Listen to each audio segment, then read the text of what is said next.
কলকাতার new town থানার সঞ্জীবা গার্ডেনের সেপটিক ট্যাঙ্কে একটি মরদেহের খণ্ডিত অংশ পাওয়া গেছে। এটা বাংলাদেশের আওয়ামী লীগ সাধারণ সম্পাদক ওবায়দুল কাদের বলে ধারণা পশ্চিমবঙ্গ সিআইডি পুলিশের। খুশির বন্যা বয়ে যাচ্ছে, কেন জানেন? ওবায়দুল কাদের আমাদের মাঝে নাই, এই জন্যই খুশির বন্যা বয়ে যাচ্ছে। আওয়ামী লীগের সাধারণ সম্পাদক এবং সাবেক সড়ক পরিবহন ও সেতু মন্ত্রী ওবায়দুল কাদের পৃথিবী থেকে বিদায় নিয়েছেন। ভারতের প্রধানমন্ত্রী নরেন্দ্র মোদীকে উদ্দেশ্য করে সেই পোস্টে বলা হয়েছে যে তাকে যেন যথাযথ মর্যাদায় সৎকার করা হয়। আওয়ামী লীগের সর্বশেষ প্রাণ ভোমরাটাও মারা গেল। আওয়ামী লীগের যে প্রাণ ভোমরা, আওয়ামী লীগের যে সর্বশেষ আশার প্রদীপ মারা গেল। শেখ হাসিনা শেষ পর্যন্ত 2024 সালের গণঅভ্যুত্থানের সকল হত্যার দায় স্বীকার করে নিলেন। সে বাংলাদেশে আসবে করছে, অথচ সে আসার আগেই এই মৃত্যুর দায়ভার তার ঘাড়ে নিয়ে নিলেন। তার মানে শেখ হাসিনা আসলে মেনেই নিয়ে স্বীকার করে নিলেন শেষ পর্যন্ত জুলাই গণঅভ্যুত্থানের সেই হত্যাযজ্ঞ তার অঙ্গুলি হেলুনিতেই হয়েছিল। আওয়ামী লীগ মারা গেছে, ঘুমিয়েও নেই, অর্ধমিতও না, মারা গেছে কমপ্লিট। এই আওয়ামী লীগের কে মেরে ফেলা হয়েছে, কে মেরেছে? শেখ হাসিনা। শেখ হাসিনা আওয়ামী লীগকে মেরে ফেলেছে, ধ্বংস করে দিয়েছে। সুতরাং আর তো 15 আগস্ট আসবে না, 15 আগস্টের সেই জিনিস আসবে না। মাননীয় প্রধানমন্ত্রী তারেক রহমান ফেসে গেছেন মুহূর্তের মধ্যে, কিন্তু আসিফ মাহমুদ সজীব ভুইয়া মুহূর্তের মধ্যে প্রধানমন্ত্রীকে ফাঁসিয়ে দিয়েছে। আওয়ামী লীগ মারা গেছে, ঘুমিয়েও নেই, অর্ধমিতও না, মারা গেছে কমপ্লিট। এই আওয়ামী লীগের কে মেরে ফেলা হয়েছে, কে মেরেছে? শেখ হাসিনা। শেখ হাসিনা আওয়ামী লীগকে মেরে ফেলেছে, ধ্বংস করে দিয়েছে। সুতরাং আর তো 15 আগস্ট আসবে না, 15 আগস্টের সেই জিনিস আসবে না। কিন্তু সে এবং তার বাবা মিলে এই দলটাকে শুধুমাত্র ক্ষমতার লোভে ধ্বংস করে দিয়েছে। শেখ মুজিব 71 সালের আগ পর্যন্ত এক মানুষ ছিলেন, যেদিন তিনি দেশে ক্ষমতায় আসলেন সেদিন থেকে এই দেশটাকে ধ্বংসের দ্বারপ্রান্তে নিয়ে গেলেন। এই দেশের ধ্বংস করতে গিয়ে ক্ষমতার লোভে, আর এই ক্ষমতার লোভে উনি দলটাকে ধ্বংস করেছেন। একইভাবে তার কন্যাও একই কাজ করল, 17 বছরে তিলে তিলে এই দলটিকে ধ্বংস করেছে। আপনি দেখেন, শেখ মুজিব একজন পলাতক নেতা ছিলেন। 71 সালে যখন 25শে আগস্ট পাকিস্তান হানাদার বাহিনী বাংলাদেশের নিরস্ত্র মানুষের উপর হামলে করলো, তখন তিনি কোনো কিছু না বলে, দেশের মানুষকে কোনো দিক নির্দেশনা না দিয়ে উনি সরাসরি দেশের মানুষকে ফেলে রেখে উনি চলে গেলেন পাকিস্তানে। পাকিস্তানি আর্মির হাত ধরে উনি চলে গেলেন পাকিস্তানে। আর কি করে গেলেন? কার সেফটি সিকিউরিটি ব্যবস্থা করে গেলেন? উনার পরিবারের। দেখেন, উনার পরিবারের এই যে শেখ হাসিনা, এই 71 সালে তার পরিবার কোথায় ছিল? আর্মি তত্ত্বাবধানে ছিল? খারাপ ছিল? প্রতি মাসে কি তারা ভাতা পেত না? এই যে জয়ের জন্ম হয়েছে 71 সালে, কোথায় হয়েছে? কার আন্ডারে হয়েছে? কোন হসপিটালে হয়েছে? কে ব্যবস্থা করে দিচ্ছে যুদ্ধের মধ্যে? পাকিস্তান আর্মি। তাহলে তারা নিজের পরিবারকে উনি যেমন সেফটি সিকিউরিটি দিয়ে পালিয়ে গেছেন, শেখ হাসিনাও তেমনি দেশের হাজার হাজার আওয়ামী লীগের নেতা কর্মীকে বিপদের মধ্যে ফেলে দিয়ে উনি সুন্দর চলে গেছেন ভারতে। একজন গিয়েছিলেন পাকিস্তানে, আরেকজন গিয়েছেন ভারতে। এবং দেখেন, তার আগে ওনার পরিবারের সমস্ত মেম্বারদেরকে উনি সুন্দর সেফ এক্সিট করে চলে গেছেন। দেখেন, ওনার নেতা কর্মীরা অনেক কষ্ট করে কিন্তু পালিয়েছে। খেয়াল করেন, ওনার দলের যে নেতাগুলো, ধরা যাক ওবায়দুল কাদের, উনি 2 বার বা 3 মাস পর পালিয়েছেন। উনি কিন্তু ওনার বর্ণায় দেখেছি অনেক কষ্ট করে পালিয়েছেন। অনেক নেতা অনেক কষ্ট করে পালিয়েছেন, আবার অনেক নেতা পালাতে পারেনি, তারা আজকে জেলখানায় ফ্লোরে শুয়ে আছেন। কিন্তু উনার পরিবারের কেউ কি ফ্লোরে শুয়ে আছে? উনার পরিবারের কেউ কি খুব কষ্ট করে বর্ডার পার হয়েছে? না, উনার পরিবারের লোকজন খুব সুন্দরভাবেই ভিআইপি এক্সিকিউটিভ ক্লাসে ওনারা প্লেনে চড়ে পৃথিবীর বিভিন্ন দেশে চলে গেছেন। তার মানে কি, উনি ওনার পরিবারের সেফটি সিকিউরিটির বাইরে এবং ওনার ক্ষমতার বাইরে উনি কিছুই বোঝেন না, যার কারণ এইভাবেই উনি দলটাকে ধ্বংস করেছেন। উনার ফিরে আসার কোনো সুযোগ নেই। উনি তখনই ফিরে আসতে পারবে একজন যুদ্ধাপরাধী হিসেবে। আপনি কি অবাক হলেন যুদ্ধাপরাধী বললাম বলে? আপনি কি ভাবছেন 5ই আগস্টের জন্য ওনাকে আমি যুদ্ধাপরাধী বলেছি? নিশ্চয়ই না। বাংলাদেশের, স্বাধীন বাংলাদেশের প্রথম যুদ্ধাপরাধী হলো শেখ হাসিনা। এটা আমরা অনেকেই জানি না। তাকে কেন যুদ্ধাপরাধী বললাম? দেখেন, 75 সালে শেখ মুজিবুর রহমান মারা যাওয়ার পরে প্রথম এই দেশের বিরুদ্ধে যুদ্ধে নেমেছিল কে? কাদের সিদ্দিকী।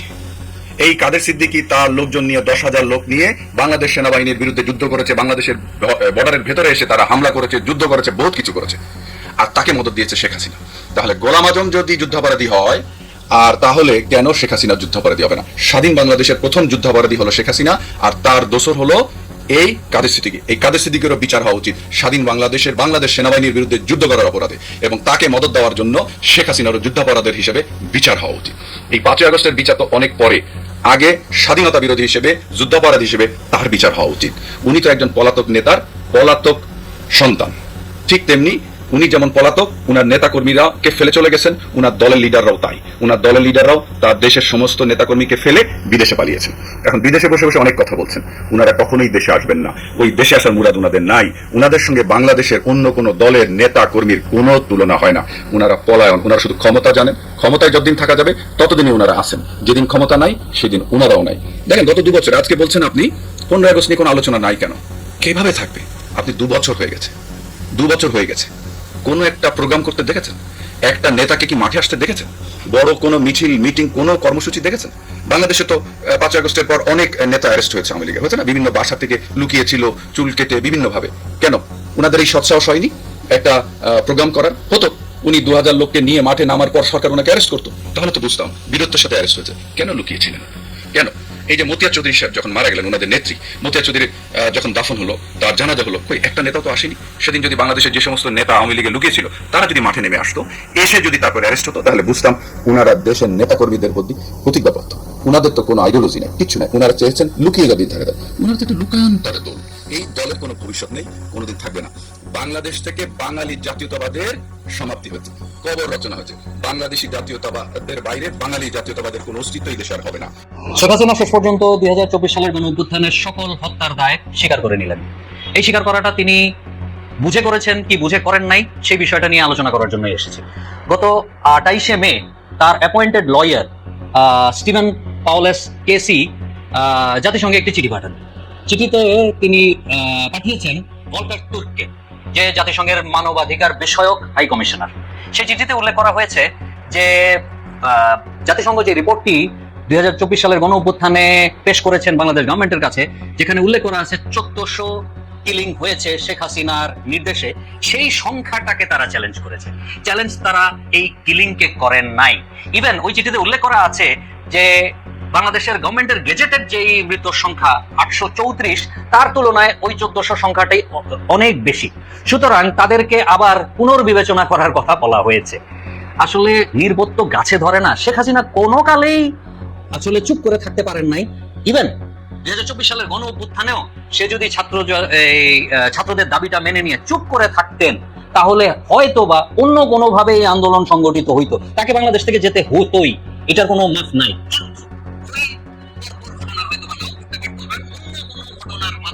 তাকে বাংলাদেশ থেকে বিতাড়িত হতে হতো। কিন্তু সেই জিনিসটা মেনে নেওয়ার পরেও হঠাৎ করে কেউ একজন হাইকোর্টে আবার রিঅ্যাপিল করে। ওই সমস্ত ঘটনার মাঝখানে তিনি বিস্ফোরক একটি মন্তব্য করে ফেলেন, সেটা হচ্ছে রাজাকারের নাতিপতি। ওই যথেষ্ট তার বিদায় নেওয়ার জন্য। এখনো সে বাংলাদেশে আসবে করছে, অথচ সে আসার আগেই এই মৃত্যুর দায়ভার তার ঘাড়ে নিয়ে নিলেন। কারণ তিনি চ্যালেঞ্জ করেছেন তার লয়ারের মাধ্যমে সংখ্যাটিকে। তিনি চ্যালেঞ্জ করেন নাই যে তিনি এই হত্যাযজ্ঞের সাথে জড়িত নয়। শুরুতে আমরা গুলির সাইজ নিয়ে অনেক কথা শুনেছি, 7.62 বাই 33 মিলিমিটার, সেইটা কোত্থেকে আসলো, পুলিশের শটগানে তো এরকম গুলি হয় না, অনেক কথা বলছেন। তাইলে এই চিঠি কেন? এই চিঠি এটাই প্রমাণ করে তিনি এতগুলা হত্যাকাণ্ড করেন নাই।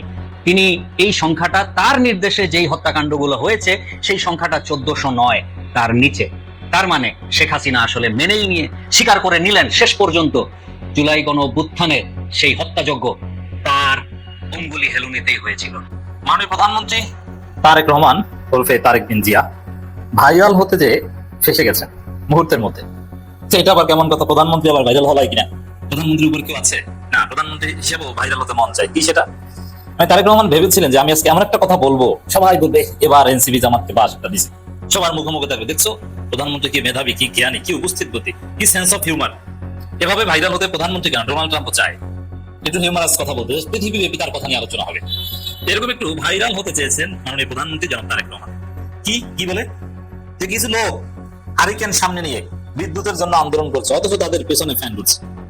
এর মানে এনসিপি মাননীয় প্রধানমন্ত্রী তারেক রহমান এই বক্তব্য দেওয়ার একদিন আগে যাত্রাবাড়িতে ঢাকা মহানগর দক্ষিণের উদ্যোগে একটা সমাবেশ করেছে। সেই সমাবেশে অনেকগুলো দাবির মধ্যে একটা ছিল এই জ্বালানি সংকট নিরসন এবং বিদ্যুৎ সমস্যার সমাধান। তো সেখানে প্রতীকী অর্থে তারা হারিকেন নিয়ে আন্দোলন করেছে, হারিকেন সামনে রেখেছে। তো এইটা নিয়ে একটু ট্রল করে ভাইরাল হতে চেয়েছিলেন, কিন্তু আসিফ মাহমুদ সজীব ভুইয়া মুহূর্তের মধ্যে প্রধানমন্ত্রীকে ফাঁসিয়ে দিয়েছে। বলছেন যে মাননীয় প্রধানমন্ত্রী, যে ফ্যান লাইট আপনারা দেখেছেন, যে মাইক, ওটা তো জেনারেটরে চলছে, ওটা তো বিদ্যুৎ না। তবে তারেক রহমানের যে এই বুদ্ধিদীপ্ত যে উত্তর দেওয়ার একটু চেষ্টা, ছাত্র দলের লোকজন দেখলাম খুব খুশিতে শেয়ার করেছে এটা মাঠে মারা খেয়েছে আসিফ মাহমুদ সজীব ভুইয়ার বক্তব্যের মধ্যে দিয়ে। আর দ্বিতীয় কথা হচ্ছে যে এখানে বিদ্যুতের লোডশেডিং এর প্রতিবাদ করা হচ্ছে। ইট ডাজন্ট মিন দ্যাট বিদ্যুৎ একদম আসে না। তো কিছু কিছু সময় ফ্যান জেনারেটর না চললে এমনিতেও চলতে পারে, মাইক চলতে পারে। তো এটা তো আর এর মানে কি, তাহলে কি প্রতিবাদ করা যাবে না? প্রতিবাদটা তো লোডশেডিং এর। লোডশেডিং ডাজন্ট মিন দ্যাট একদম বিদ্যুৎ থাকে না। Suspension of supply of electricity for the time being, ছোট করে লোডশেডিং প্যারাগ্রাফ করেছেন আপনারা, সাময়িক সময়ের জন্য। প্রতিবাদটা তো ওই সময়টার জন্য। আর দ্বিতীয় হচ্ছে হারিকেন নিয়ে প্রতিবাদ করা, এটা একটা প্রতীকী প্রতিবাদ। এর মানে এই নয় যে আসলে হারিকেন দরকার।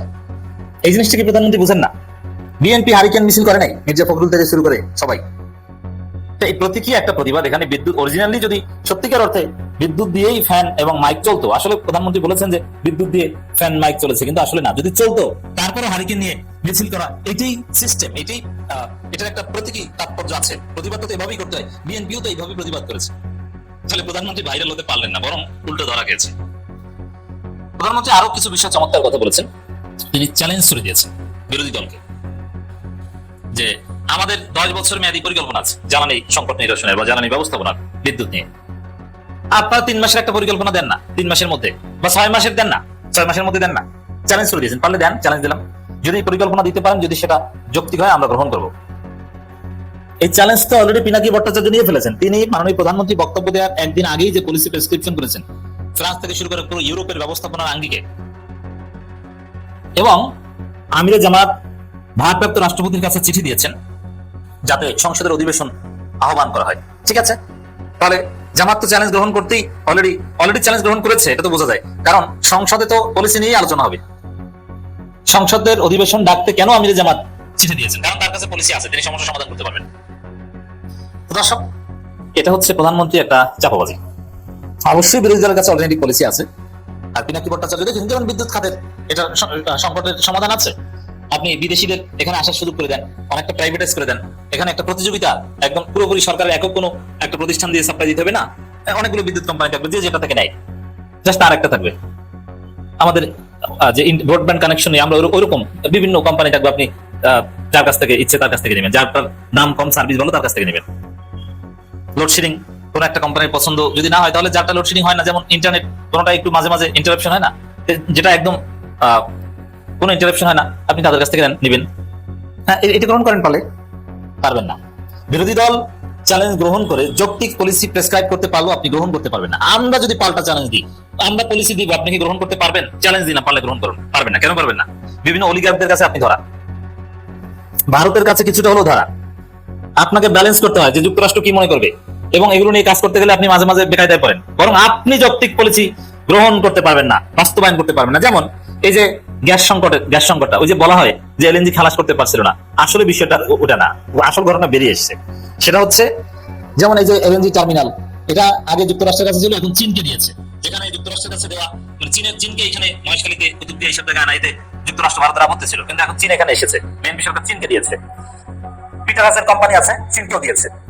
এবং এটা ওরা সহ্য করতে পারেনি, যার ফলে ওরা কৃত্রিম সংকটটা তৈরি করেছে। এখানে যুক্তরাষ্ট্র এবং ভারতের ষড়যন্ত্র আছে। আপনি তো পলিসি দিলে গ্রহণ করতে পারবেন না। একবার অমুকে যুক্তরাষ্ট্রের খুশি করতে হবে, তমুকে খুশি করতে হবে, ভারত কি মনে করেন এগুলো? বরং আপনাকে চ্যালেঞ্জ দিলে আপনি সেই চ্যালেঞ্জ গ্রহণ করতে পারবেন না, যে আপনি বিরোধী দলের যৌক্তিক পলিসি গ্রহণ করতে পারবেন কি পারবেন না। আসল ঘটনা হচ্ছে এটা, চ্যালেঞ্জ দিলে